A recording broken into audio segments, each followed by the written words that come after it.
Hey guys, it's Mary. I'm back with an all-new episode of the Raw video blog. It's daylight out. It's a nice spring day. It's amazing outside. So let's get to it so I can get outside. Monday Night Raw. Shane O'Mac opened the show. Had a little showdown with Vince. Vince threw security on him. He beat the crap out of him with strikes and stuff like that. Was it the best segment? No, but it was good. The people are totally behind Shane. Fast forwarding to the segment with Stephanie and Vince later, where Steph was acting like she was kind of worried about Shane and what happens if he wins, because he's willing to do anything. He's fearless. They showed a great video package showcasing all the crazy things that Shane McMahon did when he was active in the WWE as a wrestler.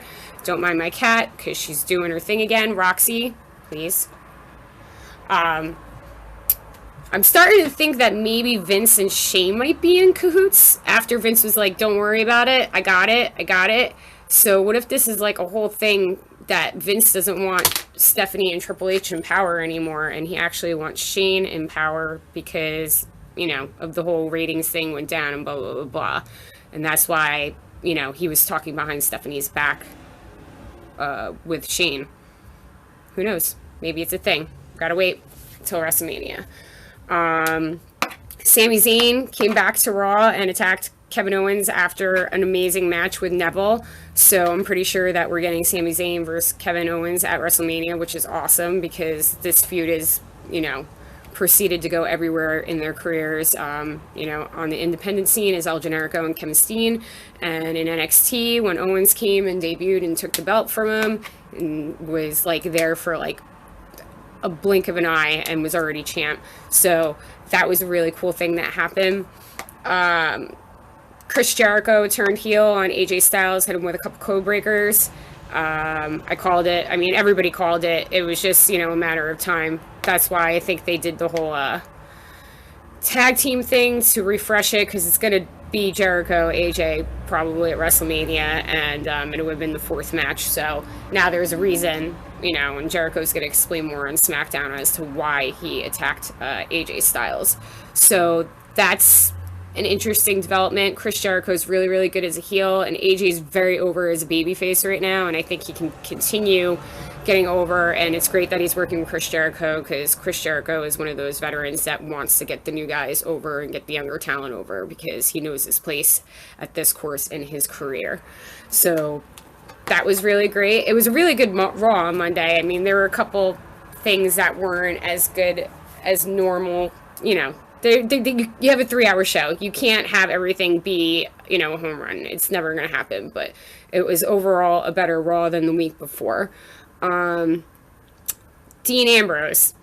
Now, if anybody listened to Busted Open on Tuesday, me and Dave got in an argument about he's not able to buy into Dean Ambrose being a main eventer or a champion right now. He says he has all the potential, but hasn't done anything to prove that he deserves where he is at this moment. You gotta, and he said this too, you gotta bring in, you know, the circumstances of everything that's going on, the injuries.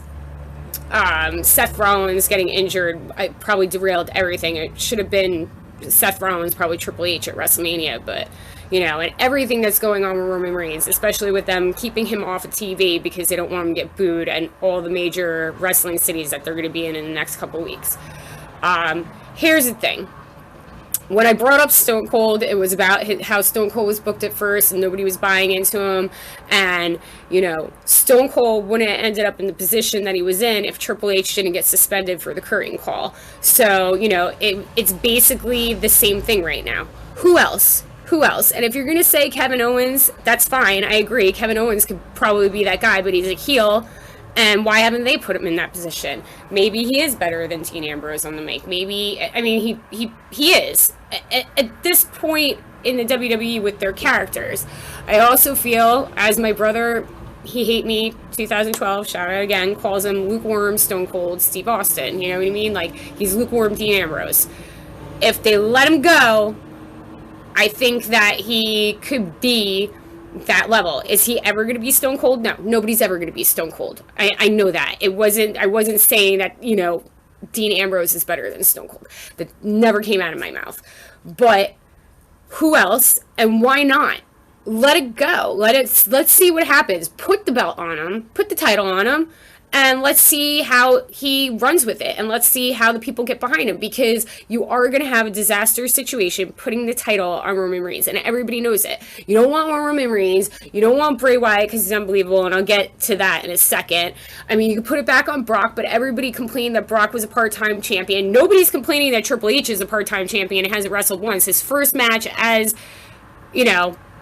other than Fastlane, yeah, he fought at Fastlane, but other than that, is coming up at Roadblock on Saturday. So, who else? As a face right now, AJ Styles has been there 2 months. Even I know that, he can't be in that position. He'll get there, and I guarantee he's going to get that title at some point. But who else? Just let it go with it, and just stop hating on him. He's a product of his circumstances. There's nothing that he can do. Could he keep going, and could he push the envelope a little more? Yeah, maybe he's going to do it. He's getting there. But if you put the title on him and the crowd has a great reaction to it, I think that Dean's going to be able to do more of those things. And he's going to come more into his own. And I think they might let, him go off the hinges with it. And all the Shane stuff might play into it too. So, the Dean Ambrose argument continues. Yes, I'm a huge fan. He is probably my favorite wrestler there right now. I mean, I'm a huge Seth Rollins fan, too. I can't wait for Seth Rollins to come back. But for right now, let's just see how it goes. And a final thought. Wyatt's fighting Lesnar on Saturday at Roadblock. Everybody says that Lesnar and Dean Ambrose is not believable. How the heck am I supposed to believe that Bray Wyatt is going to conquer the Conqueror? He couldn't conquer the Undertaker. He can't. He's lost a whole bunch. Say what you want about Dean, he has lost a whole bunch, but he's still won a whole bunch more than Bray Wyatt. And I don't get it. Maybe there's a thing that's going to, trickle back. I don't know, but Bray Wyatt is a waste of talent because he is very talented, and they've just booked him awfully. The whole thing with him and Triple H was cool for a second, but how am I supposed to believe that he can take out Triple H? He can't take out anybody. Come on, man. Follow me at mayor_bear on Twitter. Follow Busted Open at Busted Open Radio on Twitter. Follow us on Facebook. Follow us on Instagram. Follow us on our YouTube channel. Follow my YouTube channel, Mary Grader. Got some stuff up there. Got to put more stuff up there. Listen to Busted Open Monday, Tuesdays, and Fridays from 2 to 4. Make sure you check out our WrestleMania plans. They're going to be up on the website soon. I'm in the process of getting them done. And that's it. Enjoy the weather if you're on the East Coast. It's getting nice, and I will see you next week. Same bad time, same bad channel. Lates.